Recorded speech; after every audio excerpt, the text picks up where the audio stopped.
গণহত্যার বিচার না হওয়া পর্যন্ত কোনো নির্বাচন নয় বলে মন্তব্য করেছেন জামায়াতে ইসলামীর সেক্রেটারি জেনারেল মিয়া গোলাম পারওয়ার।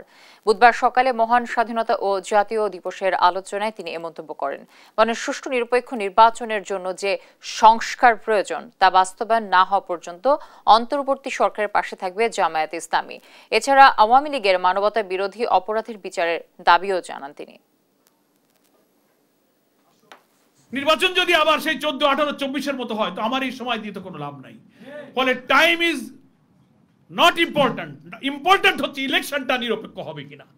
তার আগে এই মানবতা বিরোধী অপরাধ যারা করেছে, হাজার হাজার লোককে যারা খুন করেছে, মৃত লাশ আগুনে পুড়িয়ে যারা ছাই করেছে, হেলিকপ্টার থেকে শিশুকে যারা হত্যা করেছে, এই ইতিহাসের বর্বরতম খুনিদেরকে ট্রাইব্যুনালে যে মামলা হয়েছে, বিচার শুরু হয়েছে, এই বিচার দৃশ্যমান হওয়া চাই।